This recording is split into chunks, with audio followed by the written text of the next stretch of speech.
So again, we try to put all the people in those different categories. And then obviously, for instance, if I have an artist I like a lot, that has a lot of potential, but that is in the artist category, I try to advise this artist to either find an agent or to find a collective of other artists or whatever, so that they can grow. Because some of them are extremely talented, but indeed they might miss the little thing that requires to be successful. And at the end of the day, it's not perfect math or perfect, processes. There's a lot of magic, and sometimes, there's something that happens, and something there it simply doesn't happen. So we have to also acknowledge that.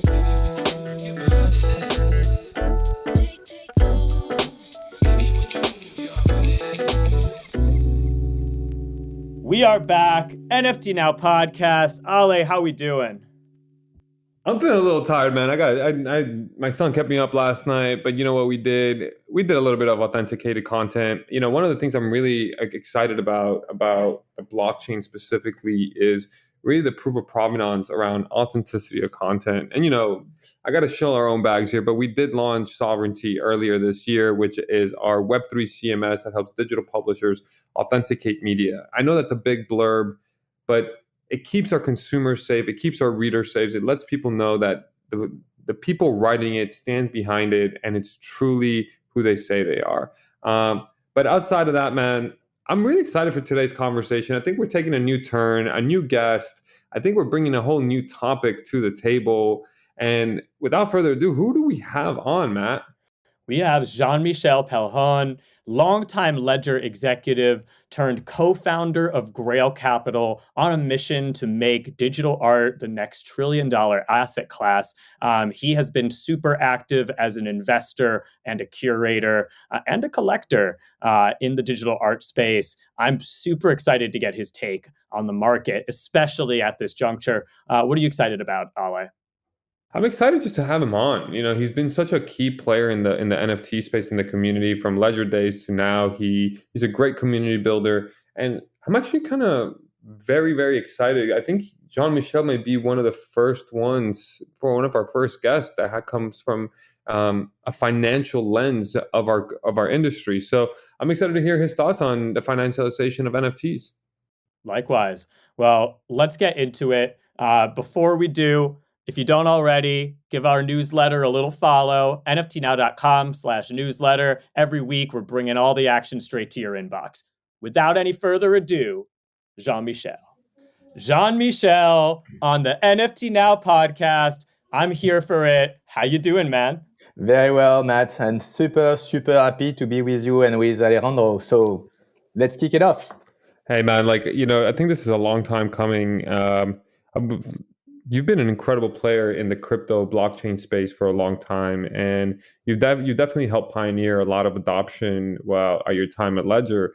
But then, a year or so ago, you decided to go on your own, leaving what is supposed to be one of the most stable, most profitable crypto-based companies in this space that only has massive upside. Let's talk about that journey. How did you get into Ledger, and walk us through how you're here today with your fund, things of that nature, and focus on all things digital art? Oh yeah, my God. So my story, I don't know how much time to do that, so I will try to summarize it in 2 minutes. So basically, I know Ledger before it was created because I started to be a friend with the initial CEO, Eric Larchevêque, who is now on TV in France and relatively famous in France. And I knew him, and he told me that he created this company. And I remember saying to him, "Congrats!" But in a way, the kind of congrats you say to someone politely, So he said, "Hey, it is Ledger." It's so French of you. So French of you. It is Ledger. We are doing hardware wallet. And I said, "Well, congrats, but I don't know." It was in late 2014, around October or November 14. And it's funny because when I said that, there's a kind of something in my mind that told me, okay, you will remember this moment. This is this kind of moment, like when you meet someone and there is something that is happening at the same moment.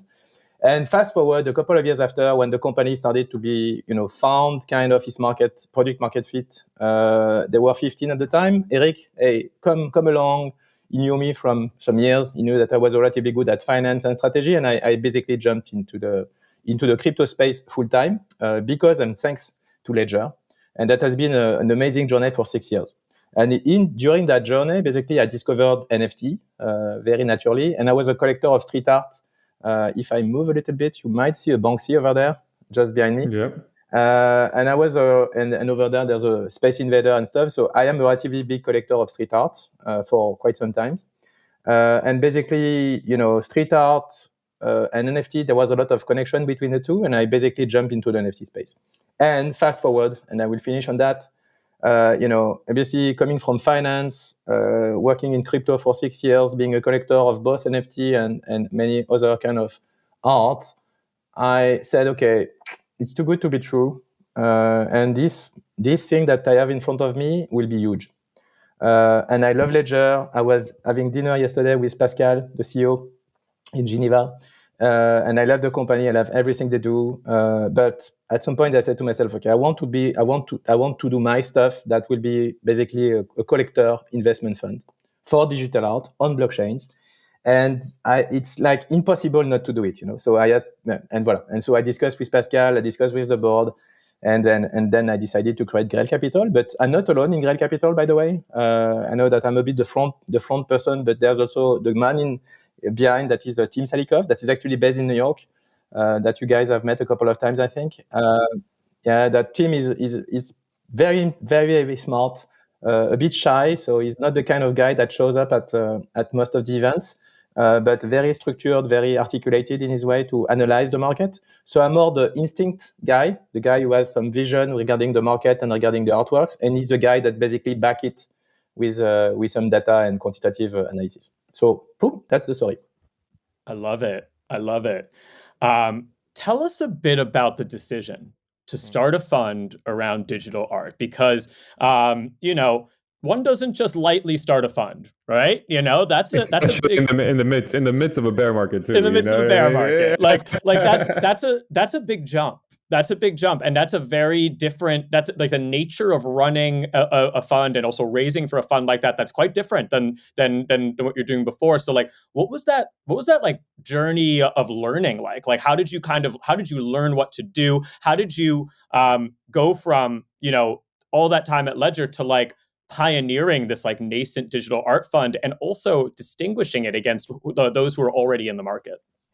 Well, that's something that was in me, and I could not stop it to happen, basically. But I'm trying to rationalize things, and I said to myself two simple things. First thing, I've been in crypto. I did 3 or 4 cycles already, up and down and bear and bull, etc., etc. And I know that the best moment to invest and to launch a business is during a bear market. Yes, it's tough. Yes, it's very difficult to raise money. It's very difficult to find your product market fit. But as soon as you have a little bit of traction, then when a bull market arrives, you are well positioned. And you are not running after the market. You are ahead of the curve and ahead of the wave. Just like when you are doing some surf, you are waiting a bit offshore, and then you see the good wave coming, and then boom, it's very, very swift and cool. So basically, that's the first component. And the second component is that if you look at things bluntly, the digital art market on blockchain, so what we call between ourselves NFT art, is a 3 years market. From a market perspective, so with many segments, with a bit of data, etc., it's from March 21. Basically, it's really the Beeple moment that basically changed everything, and then we had the summer of JPEG, etc., etc. But I mean, that's really a 3 years market. So that's a very, very small. And a year ago, when I launched Grail Capital, it was a 2-year market. So, but obviously, I've been around on a couple of things before, and I think that to be good and to be one of the best in your ecosystem, you don't need to be the first one, but you have to be among the first one. And if you look at even the history of whether it's crypto, whether it's business, whether it's art in general, usually most of the people who are successful are in the first peer group, in the first group of people of a certain cycle. So if you take the impressionist, the cubist, the street artists, etc., all those movements, they are, the guy who eventually made it, they were part of the first pack. They were not necessarily the very first one, but they were in the first pack. So I wanted to be on the first pack on the collector and on the investor side. So voilà, those are the two reasons why I launched in the bear market. And I knew it, by the way. I knew that I was in a bear market that will be at least a 1 year difficult time. But now we are about to exit the bear market also for NFT art. So eventually it will be easier, I guess, in a couple of months.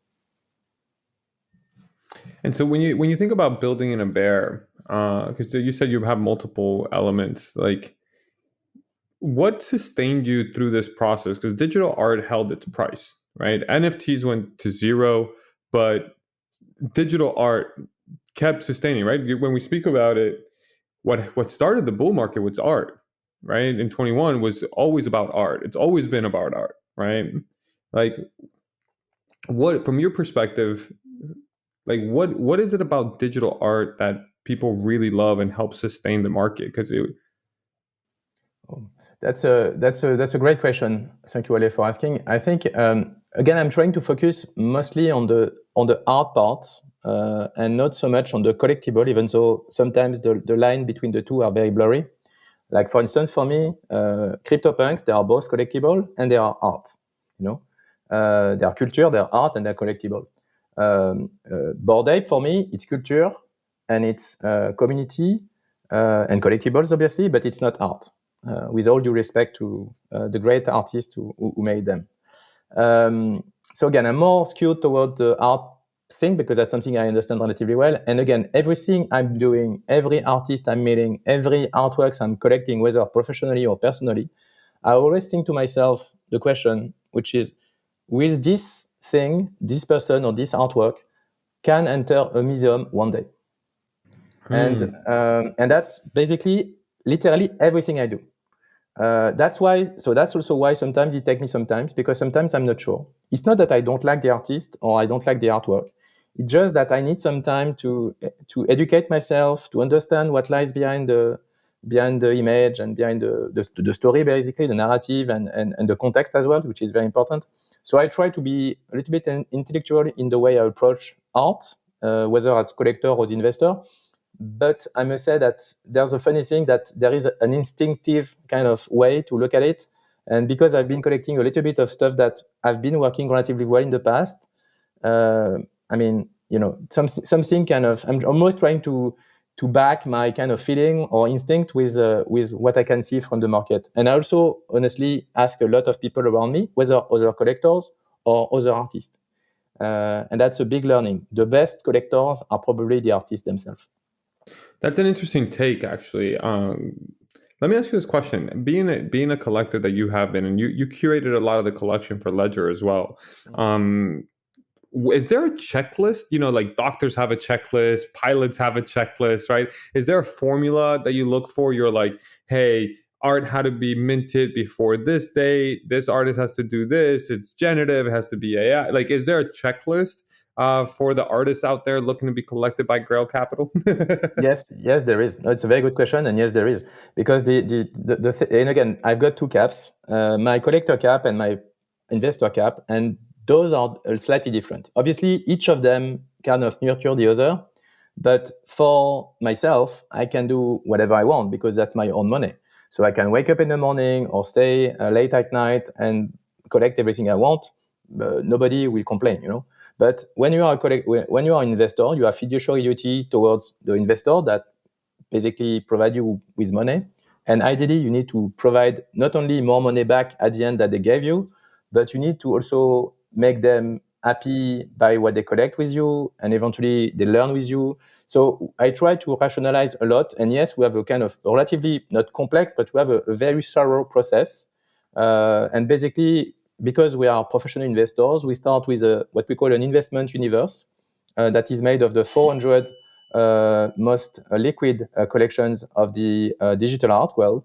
And then we basically go through the funnel by reducing certain things and dividing between segments, going through the top 20 of each segment, and then doing kind of analysis of one collection against the other. So for instance, Xcopy, he has many collections. And we say, okay, each copy, this one is good. Everything is good, but this one is maybe cheaper than the other one. That's the way we do. Again, we start with a big investment universe of 400 collections, and then we start to analyze and to reduce. And at the end, we arrive at an investment universe that is around 40, 50 collections. And then that's where we really discuss. That's where we go in a more fundamental analysis, and that's also where we do some bets. And the bets are, from one segment to the other or within a segment. And just to provide a little bit of alpha of the way we think, right now the market is, at the end of 2023, the market was 2/3 in terms of market cap collectibles, and 15% Gen Art, 5% AI art, and the rest. So if you apply very beta way of the market, you would just buy 66% of collectible and et cetera, and we don't do that because we have a macro view that the split, the breakdown between the market share of the Gen Art and the AI art and maybe digital painting and glitch will be much bigger in 5 years, 10 years from now than it is today. And we basically, maybe we'll be wrong, but we believe that the market share of the collectible will reduce. So Jean-Michel, I'd love to hear your perspective. Like, what are the grails of Grail Capital? Like, what are the collections that you've highlighted? Like, these are the winners. These are the bets I want to take. These are the swings that I'm taking. And what are like the common threads, the pattern recognition that you have going between them? Alors, I mean, the grails that Grail Capital is looking at and looking after and looking forward to collecting, there is no surprise for anybody. Those are the big names that you all know. So the Fidenza, the CryptoPunk, the Xcopy, the Squiggles, the Ringers. Basically, it's very, very simple. You just look at the top 20 in terms of value of art and you get it. But we are not only investing in what we call blue chip art, we're also collecting what we call rising stars. And the rising stars are basically the next 20. So you've got the top 10 or top 20 artists that did a couple of collections that we all know very well, that are already, for some of them, in museum and relatively expensive. But we also invest in the very next part, who are the rising stars. And those are the William Appan, the Matt Delaurier, all those people that we know very well, that are great artists as well, that might have been arriving slightly after the other, or have not yet had the recognition by the market than the other have, but that might eventually one day get at the same level, So on that note, like, I'm really curious about this because here at Now Media, we really do a lot of coverage and we try to provide an amplification to rising artists. But something that, as a collector, I have to put my collector hat on here, I'm not going to tell you my wallets because some of them are secret, so I have to keep them. One of the things that always fascinates me is the fact that, like, how come one artist, you can have two artists enter the market at a very similar time frame, right? But then one artist just catapults, right? This for one reason or another. And sometimes, just even saying this, like, they have the same collector base. Right, I'm like even it out. Like, I'm not. I don't want to go into. I don't want to call anyone out in particular. But like, what do you think that route to go, like, just rocket ship, right? Because, like, parabolic, yeah. Right. Yeah, like, because there's a lot of stuff, the same collectors, right? So a lot of people look at a lot of collector wallets and they're like, oh my God, like, we love Danny. So I'm just using Danny here because Danny's an investor and he's also a great friend of ours. But when Seed Phrase buys something, right, a lot of people chase that wallet, right? When G Money buys something, boom, right? Especially in the art world, right? When Snowfro buys something, right?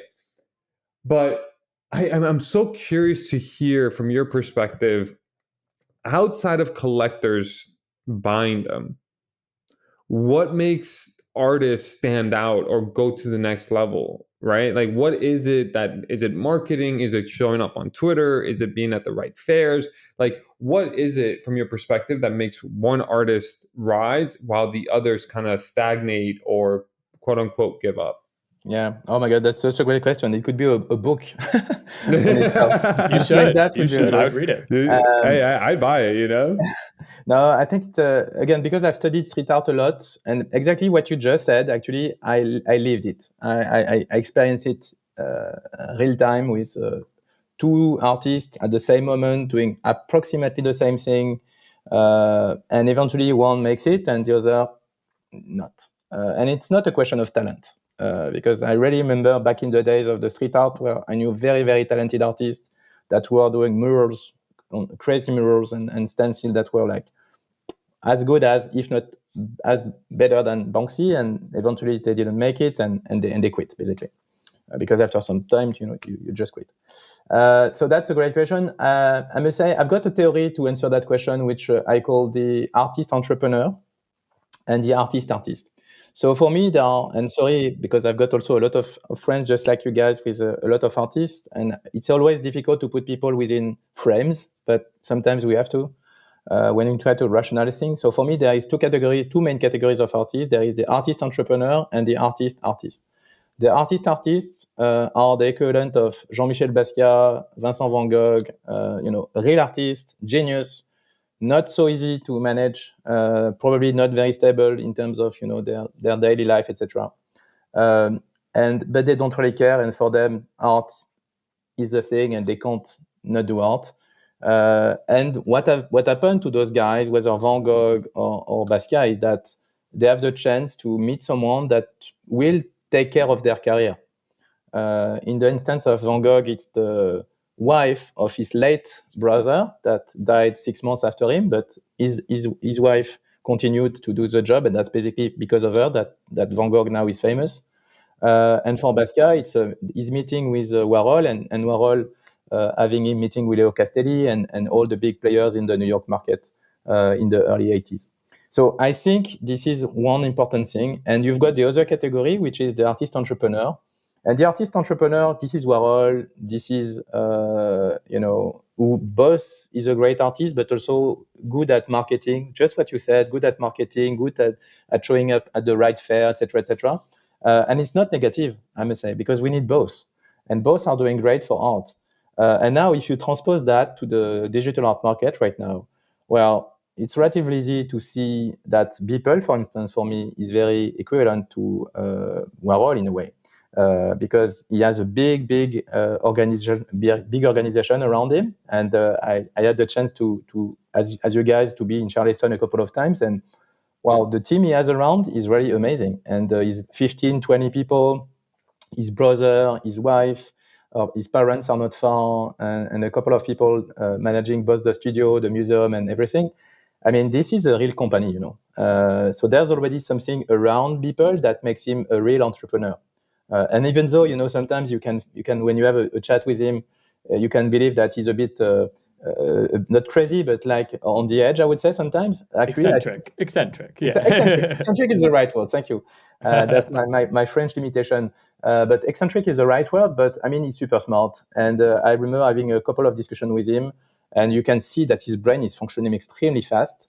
And voilà. So again, that's for me those kind of thing. I don't know if I really answered your question, but for me, I try to understand which artist in which category, because if the artist is an artist, it means that to be successful, this person will need something or someone to help them.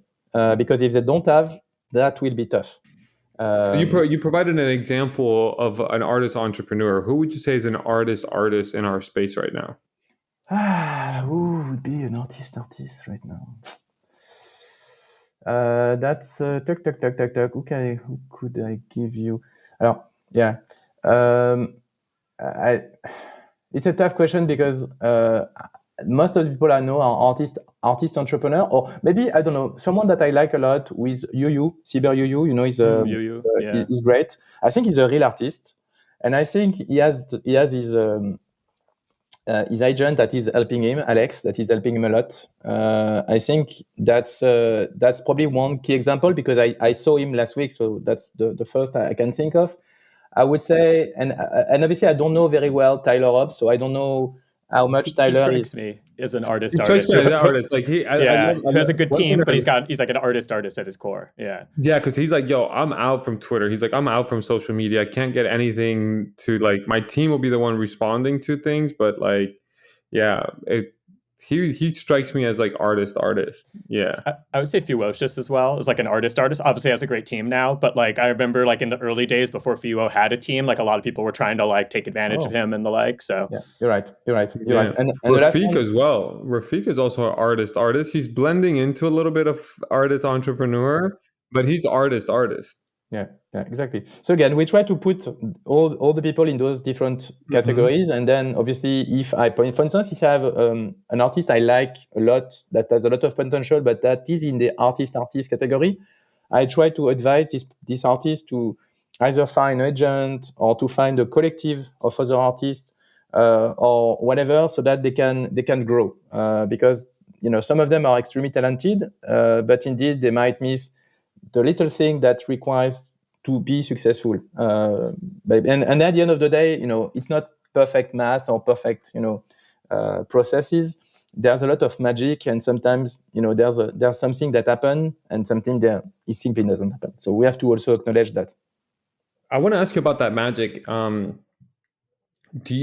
Is it a mandate of yours to spend time with the artist that you buy? Like, for example, if you buy a Fidenza, you're like, I need to spend time with Tyler. Or if you buy a Rafik, I want to spend time with Rafik, right? Like, is it a mandate of yours? Because there's so much energy, right? There's so much energy exchange, and you can just tell when an artist has it.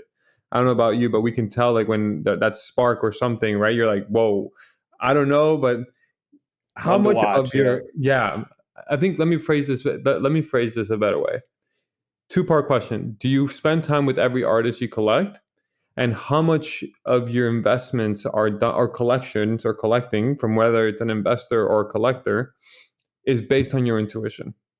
Alors, I will start by the first question, which is, do we invest only in artists we know? I would say yes, because again, we have this approach of collecting that is also kind of investment. So we have to understand who the artist is, what he or she thinks, and also what is his or her vision in the long term. Again, because obviously, for instance, I never met Tyler Hodge, but I don't need, because there's a lot of articles, a lot of friends of me who know him and who have been chatting with him. So for Tyler, it's very special, and same for Rafik. For those two, I don't need to meet them, because I wish I could meet them at some point, but I don't need to know who they are, what they do, because there's so much literature, articles, interviews, everything. I think that even though I don't know them, I kind of know them in a way. But especially for rising stars, it's indeed extremely important to meet. And just to make the distinction, it's just like when you invest in a startup, you can have the exact same product from an ID perspective, two teams coming from exactly the same school, and then eventually one will succeed and the other will not. So in a way, I'm trying to spend some time with the artist. Actually, it's not bad, because I like it, and it's also great to learn from them.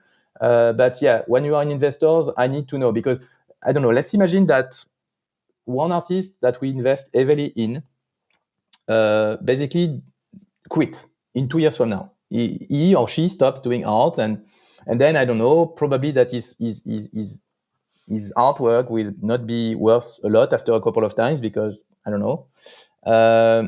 And for instance, Robbie Barry is different, because Robbie, he quit, but then he kind of changed There's a historical everything. element with him, It's a historical right? element, and exactly. But let's imagine someone that quits and do something else, like singing or whatever.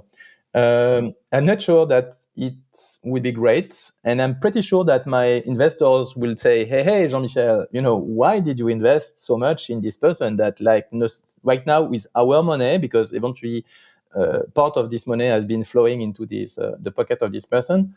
He's enjoying a great life, but not creating art anymore, not also maybe bitching on his own artwork of the past. I don't know, this kind of thing. So we have to know how serious, how resilient, and how visionary are the artists, and especially the resilience, because it's very, very difficult. I know artists forever. I've always been with artists in my life, and I know how tough it is. And actually, right now, as you know, guys, there are very few artists that make it. Even some of the people that are relatively famous in Twitter and even in galleries, a lot of them are struggling to sell. So yeah, no, it's a great point. And fascinating to hear about your process. I want to put on another cap now. I'm going to put on the curator hat, because I know, Jean-Michel, I know you and I both love artist discovery. And I know what's funny is we're often drawn to a lot of the same artists.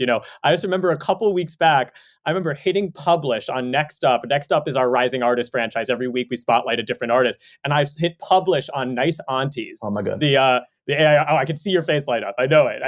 Nice Aunties, the Singaporean AI artist that's been creating waves, and literally I put it up on Twitter, like Nice Aunties, and then I also see a Jean-Michel post on like Nice Aunties, and we clearly hadn't seen each other's, but we were both on the same artist same day. So how do you discover artists, and how do you what is that process like for you as a curator? And for me, you can already tell, it gives me energy. I get excited about it. I'm curious to hear that. Put on that curator hat for us. So if we take the example of Nice Aunties, it has been on my radar for months. I've been watching her, obviously the video specifically. I can't remember was it in Feb or maybe no before? It was probably in either during December or even before. I really spent some time, digging into the artistic universe, and I was attracted, but most of the time I tried to.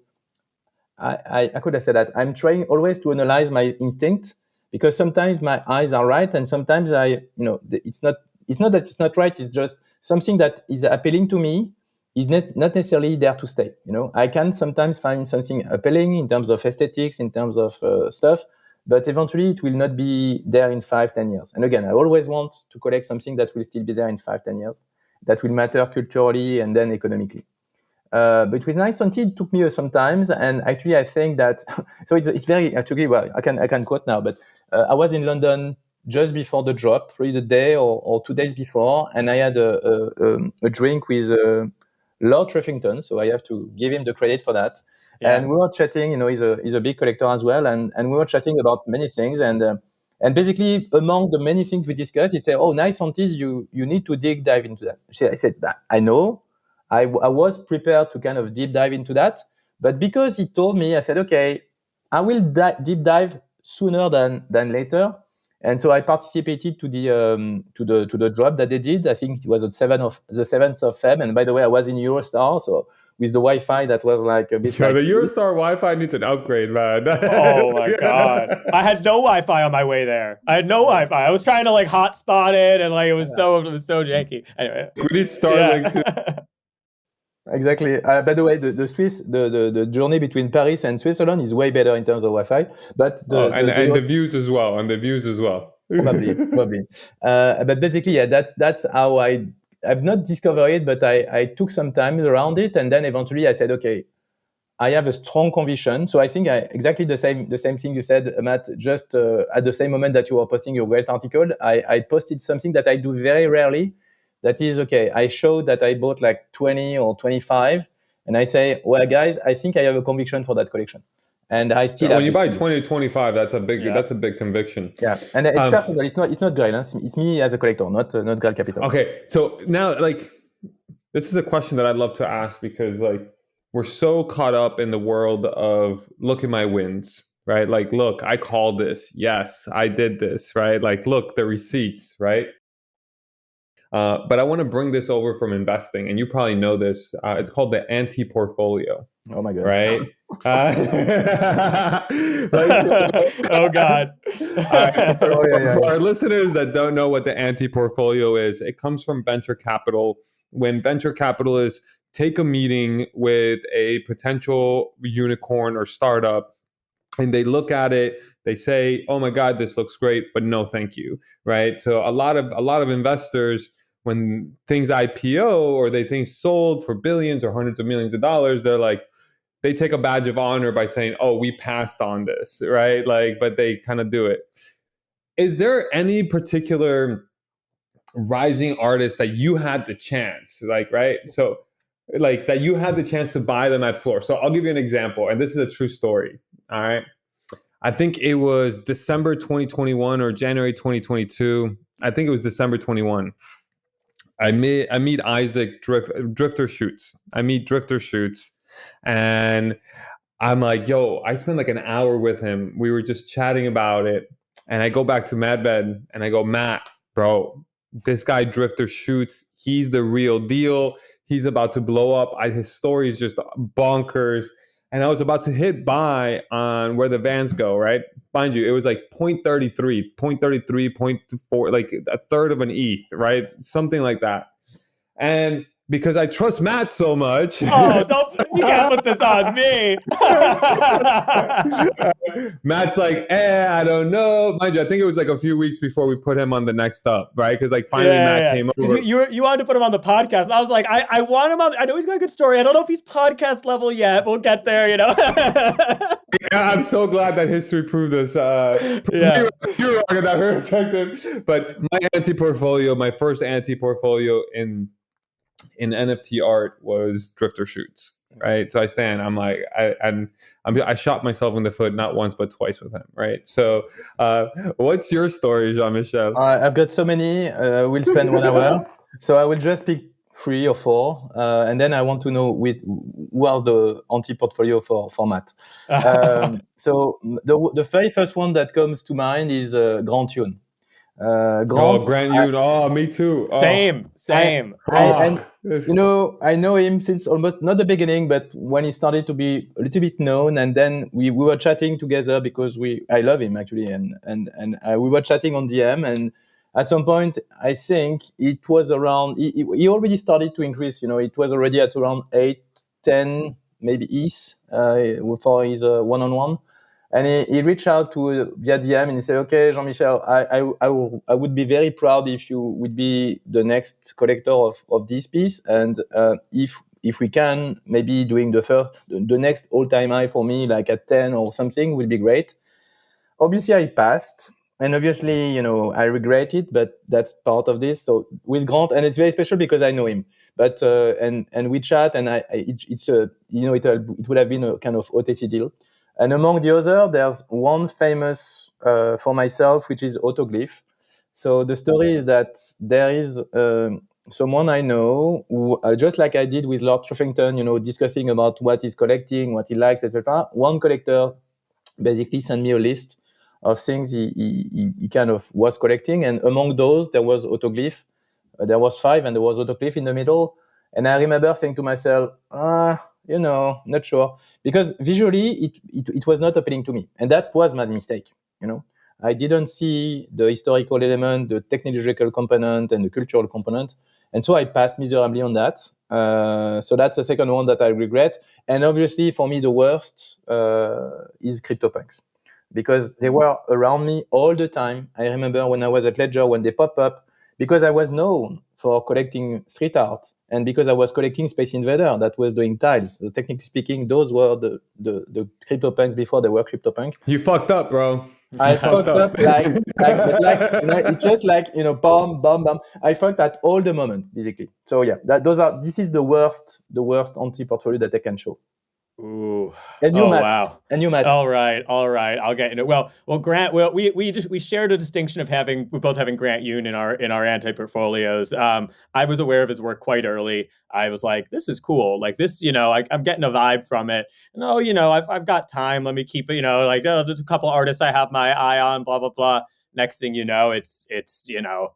And what was funny too was like literally, so we put together the NFT 100 that year, you know, and I remember I was like, you know, like, oh, Grant Yoon, like, you know, he's not quite there. And then literally like the week after we release it, he like pops off, and everyone's like, where's Grant Yoon? Where's Grant Yoon? And I was like, oh, he was on the cusp while we were doing it. You know what I mean? It was like, so I felt like I missed Grant Yoon personally. And then we also like, you know, like institutionally, we were like, you know, we should have put Grant Yoon in that year, but it was like very overdue the next year. So that was one of them. You know, one that comes to mind is, and it was just so obvious, was Matt Cain's Gazers. Like, oh my God, dude. I've been on Matt Cain since the very beginning. My first article ever on NFT Now was 10 crypto art OGs you need to know. Back when we were a Substack, before we had a website, you know, and Matt Cain was on there. I've been on his tilt. He's a fellow Matt. He's literally Team Matt. And he released one of the coolest art blocks collections ever. And I was just like slapped. I like whiffed on that hard. I whiffed on it hard. The last one that comes to mind, this one actually is a little bit of a happy ending, but like was Alpha Centauri Kid. Because ACK, you know, I became aware of his work. I was like, this is awesome. I love it. I go to DM him to be like, hey man, I want to curate you for Christie's in the first gateway. And I see there's this whole message history I'd never seen. And literally at the top, he was like, hey Matt, I made you a 1 of 1 with a Tezos link. to his old secret Tezos wallet. And I was like, what? And I go to click it, and he was like, and it's like belongs to some other wallet. And he was like, oh, did you claim it? And I was like, no. He was like, oh man, someone else must have claimed it. It was a free claim. And it said for Medved, a gift. It had my Medved CryptoPunk. And I was just like beside myself. And but I was like, yo, like let's get you involved with Christie's, all this. And then I like spent like a whole year trying to track down who had it. You know what I mean? And like when Object finally allowed you to make bids, those bids, like those bids, I can make an offer. I made a 69 Tez offer because that's what you do. And then like 2 months later, it was accepted because the person didn't know it was Alpha Centauri Kid. So it did make its way to me at like a year. It was a 1.5-year saga in the making. Yeah, but that's what I love about an Alpha Centauri Kid, man. He does something. He trolls people, man. He came on our podcast and he creates fake or pseudonyms or anonymous accounts, and he then DMs people like, hey man, would you like to see this artwork? Because that's how he experiments, right? And only if the collector collects it or says yes, he then unveils himself as like, hey, that's actually my art piece, right? Which is crazy. And when he told me this, I was going through my DMs. Same. I was like, is it this guy? Is it that guy? But you were about to say something, Jean-Michel. Yeah, what were you about to say? Go ahead. No, because actually what Matt just said about the story of the artwork actually is amazing, because artwork in itself, there is story behind the artwork and there is story that the artist put in the artwork. But the person relationship and the person relationship that you build with an artist and the person relationship and the personal story that you have with an artwork actually is amazing, because it brings additional cultural value to the artwork. I mean, if he had been ACK, had been minting that, and you just buy it, without the story, that will probably not be the same artwork, the value for you, but also even the value maybe 5-10 years again from now, because there will be a story attached to that make it even more special. So that's also the kind of thing that are very interesting to know, from an investor and collector standpoint. And that also comes back to the provenance, to the provenance and the contact. To that story, he did a girl on a piano in the middle of it, and for the first gateway. So he made this very specific art piece, and the moment that it sold, girl with balloon. Yeah. And the moment it sold, it turned into a Pepe. Pepe with balloon. and he hit me, dude. Like he thought I was gonna be mad at him because he had. And I was like, no, I love it. I was like, dude, I love it. I was like, I'm here for you. He's like, oh, phew. He's like, I had to do it. The muse told me, like, I had to do it. He's like, oh, I'm gonna piss off Matt. I'm gonna piss off Christie's. And I was like, nah, dude. Like, whatever. Hey, it's really awesome. All right. Speaking of stories, let's bring out the crystal ball out. Let's bring this crystal ball out. Ooh. Let's talk about where you see art going to be, digital art. Let's talk about the industry first, and then we can go into like specific grails or specific artists, things of that nature. One of our missions at Now Media is to bring digital art front and center next to art. We just want digital art to be called art. We have the gateway. Our mission is to really bring art front and center, and we share that love, Jean-Michel. So tell us, where do you see the industry, let's say 5 years, 10 years from now, as a digital art, as a financial instrument, as a cultural instrument, and as an artistic instrument? Oh, I've got a long-term vision that is massive for digital art, massive. Obviously, what I don't really manage is, the time it will take to get where I see it. But anything between 5 to 15 years, for me, digital art will be probably the most important current cultural movement, I would say. That will be in the largest, biggest, most famous museum, and that will be in the best, private collections of the world. That's a known fact. And there is no other way, because it's just, there are so many things that are colliding with digital art on blockchains, because there's a technological component, there is a cultural component, and there is an art component. And the reason why, so for the technological component, NFT, as everybody knows, is actually a very smart way to create scarcity, provenance, and etc. for a digital artifact, whether it's a collectible or a piece of art. And that was not possible 10 years ago. So that's, for me, the first component. Then you have the kind of cultural component, which is the fact that nowadays, most of our lives is digital. I mean, we are talking over, a podcast, but, via video, we chat via DM, we send us WhatsApp, and sometimes we meet in person, which is great, but 95% of our lives and our relationship are made digital. And that's the case, and that probably will continue to be the case. And art and culture is one of the very last part of our life that before NFT were not digitalized. So, and I see that is something that even if people don't want it, it will be the case because that's just the natural flow of things.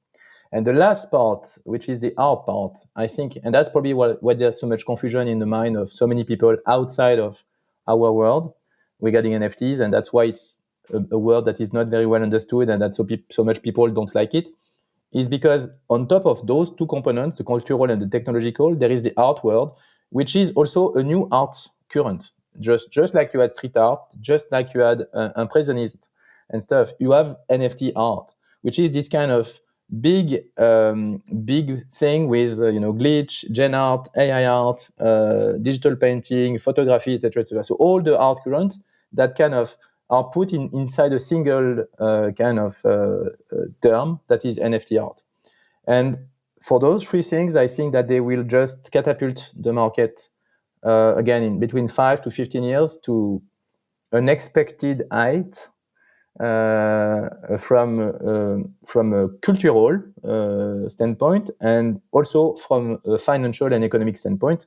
And again, to come back to the question of Matt at the very start of this conversation, why I launched Grail is because in 10 years, I hope if I can still be there, and I want to see that. I want to go to Fondation Louis Vuitton in Paris and have a full aisle of digital art.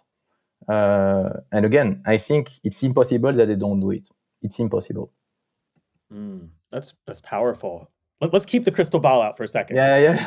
Because I want to get a little granular. Yeah. I would because look, you're by running a fund like this, by doing this, I know you also have price targets, right? Like, let's hear someone like, what's your price target like on a certain time horizon for like CryptoPunks? What about Squiggles? What about Fidenzas, Autoglyphs? Like, give us the highlights. Oh my God. So let's start by the CryptoPunks because again, I missed them miserably so many times that, I had at some point to say, okay, well, I missed them. I need to know how much they will value so that I can really be pissed off even more.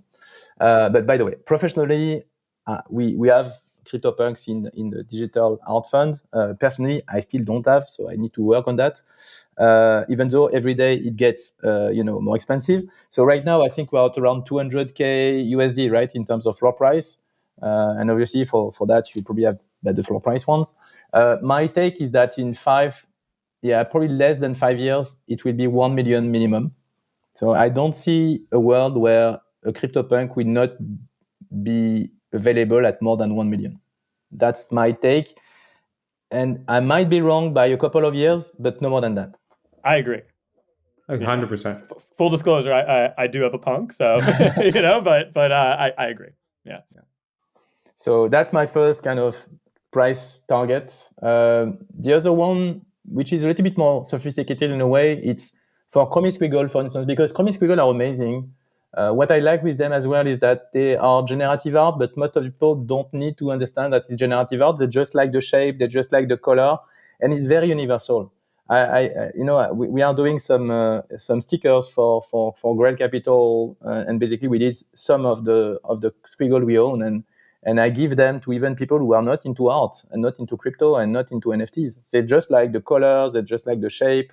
They find it interesting and appealing. So for me, the squiggle could be this kind of cultural thing that you see on T-shirts and caps and many things like that. That could become also very expensive. I don't know what the floor price right now. It's around 25K, I would say, something like that. 60, yeah, like 6, 7, 8. Look it up. Yeah, so let's feels say that, undervalued, to be honest. I would say that, a Yeah, very 6.5 ETH right now. The floor is 6.5. yeah, so it's around 20K. Let's kind of simplify at 20K USD because, oh yeah, by the way, guys, very important. I value everything in USD. I don't look at the artworks in ETH. I look at the artwork in USD. Oh, that's controversial. That's I know, controversial. yeah. What do you say to the purist of the space that, like, that say 1 ETH equals 1 ETH, I know, I am myself a collector. Well, you just told me you weren't. You know what I mean? So no. You mean like your fund's approach? With my fund, with our fund, we are taking commitments in USD. All the valuation are made in USD. It's about increasing the USD. Exactly. Yeah. So it's okay. So let me ask you this question. Okay. So on that point, if everything's denominated in USD, right? Let's say the price of ETH goes way down to, like, God forbid, right? But the amount of ETH increases, right? What happens with your accounting there? But it's okay as soon as the price in USD increase. Oh, because so you hold the ETH. Well, it's a simple rule of thumb. Sorry, we collect whatever we collect, either USD, ETH, or USDC at the start. We convert everything into ETH. We collect art into ETH, but then the valuation is in USD. So technically speaking, we are fully exposed to Ethereum for now because the first investment vehicle was fully invested in ETH, but maybe that the next one will be in ordinals and other stuff, but we are mostly exposed to ETH. And again, the price of ETH can have an impact. And actually, I will tell you a story about the Chromie squiggle that in the market we call the stable coin. Because if you look at the price of a squiggle, basically in USD terms, it is very stable. If you look over 2025, right? Yeah. It's like this. It stays within a corridor. Yeah, maximum 25, minimum 18, I think, for the past 12 months. So it's very, very stable in a very volatile market. So that's interesting. But I believe that Chromie squiggle will go out by the upper side of the corridor. And again, I don't see a world in which the squiggle are not worth at least 100K USD in the next 5 years. Again, maybe I'm mistaken, but that's my take. And yeah, what else do we have in terms of a big, bold statement that I could give? And then what about Rafix? What about Rafix works? Oh, this is a great question. Those one, we are still working on it because I think that I like what it does. I think unsupervised has played a big role in the adoption and the visibility and the institutionalization of digital art. So this is great. But I still need to understand.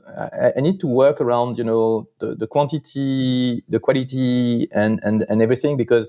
I'm still struggling.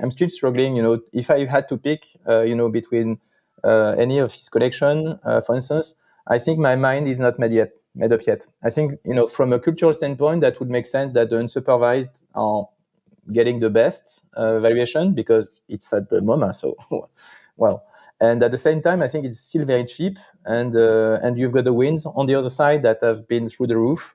The Yawanawa ones, yeah. So again, I need to work on that. So I'm still work in progress. We have an opinion on lots of things, but there are some of them that are still work in progress, I would say. All right. What about Xcopy? Let's get Xcopy in there. Good one to end that on. Yeah, like where are you seeing those early Xcopy 101s? Like, obviously they've sold for you look at like right click save guy with Cosimo, was that an outlier or like where is it going? Summer, even as late as JPEG Summer was nice, dude. Yeah, those are amazing. Those are amazing pieces, and this is difficult to value. We are better at valuing one of X. Sure. Within a collection. Yeah. But then, my take on that, and again, that's a bold statement. But for me, because I'm evaluating everything in USD, and because I believe that again, the digital artists of today will be the biggest artists in 5, 10, 15 years from now, I tend to believe that the price of the art market usually tend to go in the same direction and to go into kind of same price tags, I would say. So that's what I said the other day. I think that it wouldn't surprise me if Fidenza cost the same price as a Warhol at some point, or Xcopy same price as a Warhol, and the Warhol is anything between 10 to 40 million. Right? So that wouldn't surprise me if they reach that point. And we saw recently, I think yesterday or the day before, this bid on a very rare CryptoPunks again, and which is I don't know how many millions, but So yeah, again, I think we'll have a very interesting market in the next 5, 10, 15 years. And again, the Tyler, the Xcopy, the Beeple, the Ferocious, the Eric Calderon, and all those great artists, they will be, the most successful of their time. All right, one final personal question before we go into our bullish or bearish segment, and I'll tell you all about this. Tell us the story behind the blue hat. Like, we gotta know the story, like the elephant in the room. We gotta know the blue hat. We're saving the hard ones for last. The real curveballs. Okay. So there is two reasons for the blue cap. The first one is because I was at Ledger, because I was known at Ledger in a certain environment. I wanted to build a new persona, and because I already started to be a collector, but I wanted to create something a persona that was different from the guy who was a senior manager at Ledger, doing fundraising, finance, and stuff like that.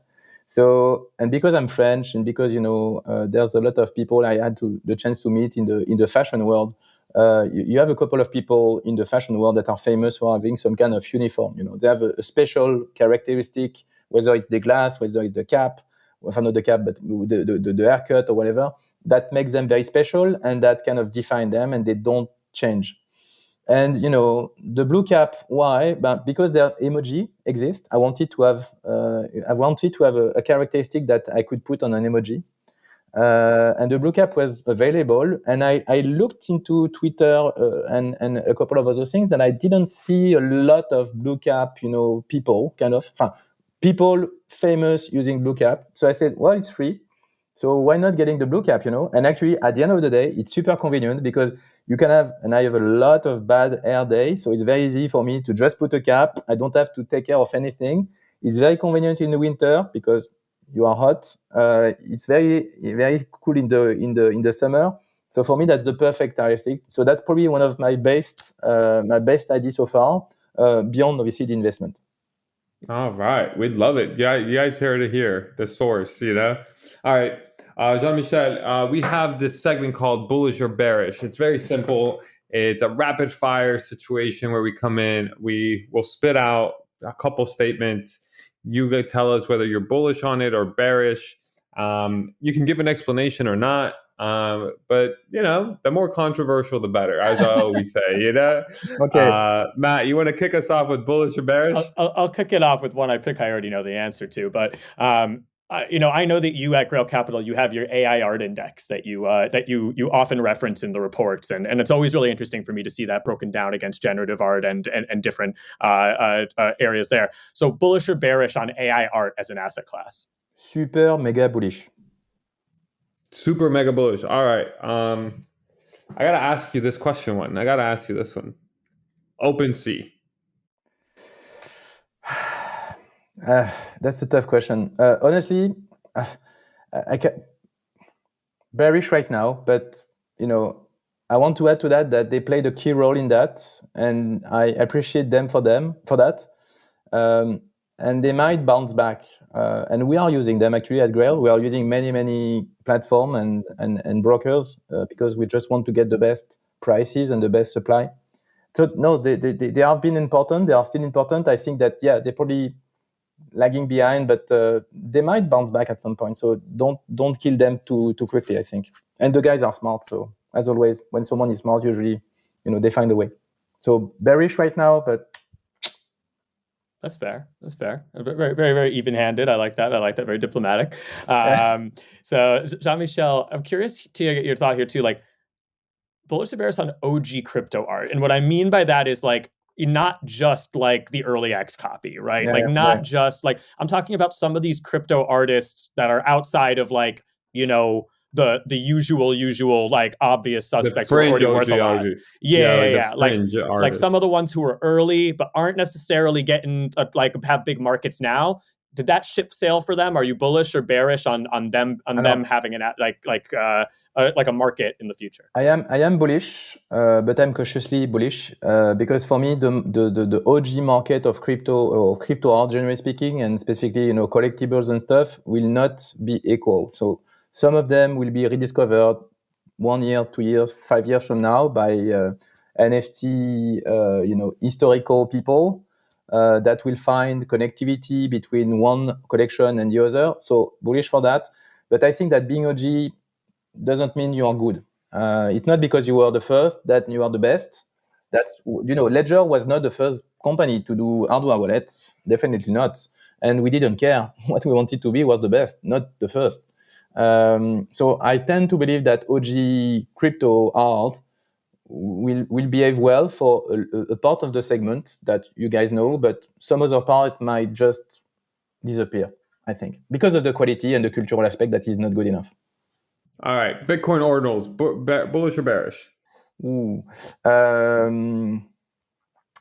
I have a problem with that.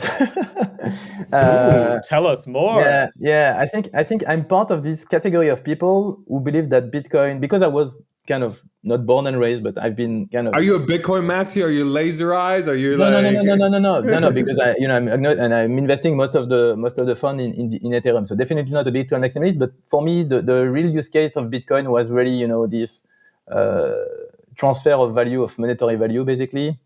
And as we all know, the Bitcoin blockchain is not made for doing too many things in terms of stock, in terms of space and inventory of the block. So I think the ordinals will do extremely well, and we've seen that, I think, over the past 4 months. I mean, the performance of the ordinals is wow.